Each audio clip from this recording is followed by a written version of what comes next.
Hi, everybody. It's Mr. Gray here. Happy New Year. I hope you had a fantastic winter break. I hope you got some rest, spent time with family, and just enjoyed the time together. We're transitioning to 2026, which means we're getting close to the second half of the school year. And we have a long section that goes till spring break, and we have so much to do. But then it goes really quick. And this is a big year because we start to get into sixth grade and think about middle school. That will happen in 2026, believe it or not. So there's a lot to do, and I'm very excited. I have a few updates for you. The first one is I just want to express an enormous thank you. There was such a huge amount of generosity given to me in the form of two things. My absolute favorite, which is like notes that the students write, and they just write little like thank yous or nice notes, and that's such a wonderful thing to get. I keep as many as I can, and I love reading those so much. As we kind of leave winter break, and I get to read about what the kids were thinking about the class or about me. It's so lovely and so kind, so thank you for that. And the second one was just kind of the generosity of gift cards and things like that. There were like food gift cards, which already some of them got spent or at least started, and lots of like gift cards to different places. And it's so generous and kind for you to even think of that, much less to give it. And I just know that I like really, really appreciate it so much. It's incredibly thoughtful, incredibly generous. And so I got to spend some things for myself and for my wife and for my kids. I bought games and books and supplies for our class. That is going to be really fun. So again, I can't thank you enough. It doesn't go unnoticed. It might be just like a small gift card you think for a teacher, but each and every one goes a really long way. So I really, really appreciate it and cannot thank you enough for both the thought and the actual gift itself. It just shows a huge amount of support, and I really, really, really appreciate it. So thank you very much for that. A couple other updates. The first one is there's a winter concert next Monday, the 12th. So the students will be performing in music from 9 to 9:40 a.m. Get here a little bit before 9 just so you have time to get settled, and then the students will perform from 9 to 9:40 and then go about the rest of their day normally. I know there's a lot of rain coming in the next week or so, so just keep that in mind. We often get a lot of water right outside of our classroom. We still will try to go outside when we can. If it might be wet and not raining, and we'll try to get outside at least to go for a little walk or something. So you can think about that as you're suggesting shoes for your kids for next week.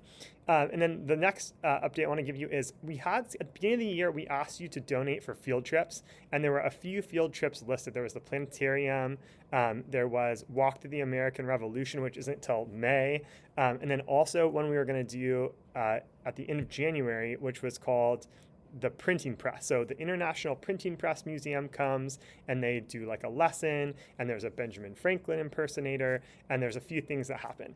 That was on the schedule, and then we had to cancel that field trip, and it was not our fault. It was like the printing museum's fault.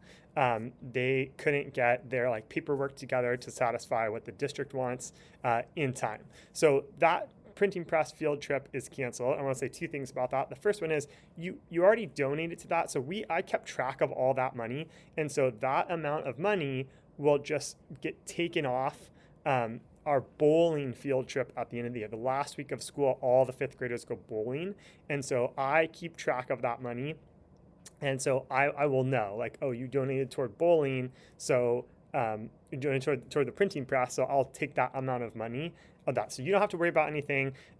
Like I have already taken care of that and started that. If you have any questions about that, of course, let me know. But that is the plan. The second part is, although that was kind of their fault in this case, the International Printing Press Museum is a really cool place. And we're right now, in social studies, we're doing a transition. So the whole start of this year so far has been about what's leading up to the American colonies. Like the European explorers and Native Americans. And now we're switching toward the actual colonies themselves, early United States, early America, and that printing press and some of the things that surround that, the ownership of printing presses, the industry around printing press, has a big impact on the early colonies. So if sometime between now and the end of the year you wanted to look up International Printing Press Museum, and go to it. It's like fairly local, but maybe on a weekend takes a little time to get there. It's worth it. It's worth a little trip. So if you get a couple of students together or want to do that, I would highly suggest that. It's a great thing you can do. Okay. That's all the updates. Let me tell you about what's happening in school this week in reading. We didn't quite finish what we were going to do before winter break with nonfiction texts. So we're going to look at the structures and relationship within technical texts. Texts about an actual like science or some like biology, some kind of subject that has some technical words and structures in it. And we might get to a reading assessment at the end of this week. That also might get pushed back a little bit, but we have a little bit of time, so we're okay with that.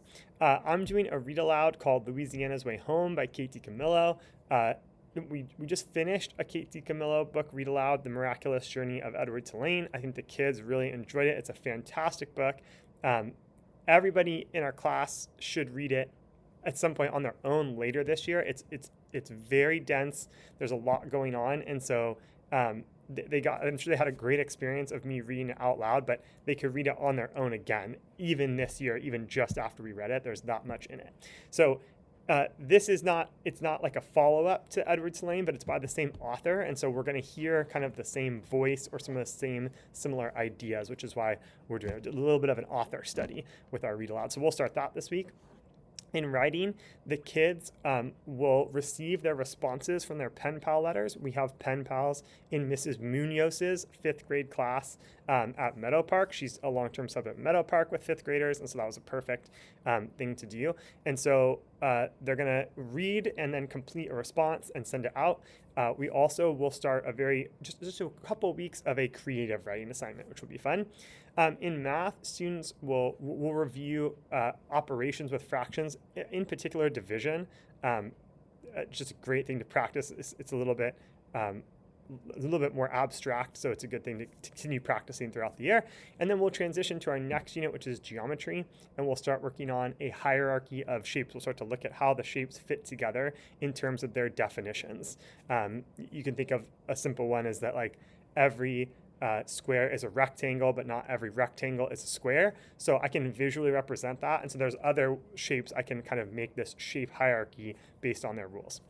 In social studies, like I just was talking about, we're going to move now to like life in the colonies. There's kind of in America, that's just this kind of loose-fitting groups of colonies together, but they're starting to work together and see themselves as their own entity. And we're going to talk about what that looks like. In particular, we're just going to look at the locations of the original 13 colonies and some of their characteristics and the names of them.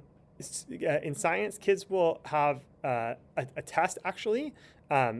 And also they go to science lab with Mrs. DeMarco. So the test is based on stuff they have already done in science lab. So there's nothing new, exciting, nerve-wracking about it, but that will happen at some point this week. We'll be meeting with our little 2nd grade buddies in Mrs. Kim's class. We'll meet with Mrs. Kovac's class on Friday to play board games or do an activity. And then we're going to start a project next week, but the kids might hear about that at the end of this week, okay?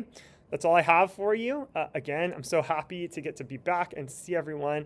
I'm excited for this year, 2026. As always, if you have any questions or comments, please email me. Thank you very much. Have a great weekend, and we'll see you next week. Bye-bye.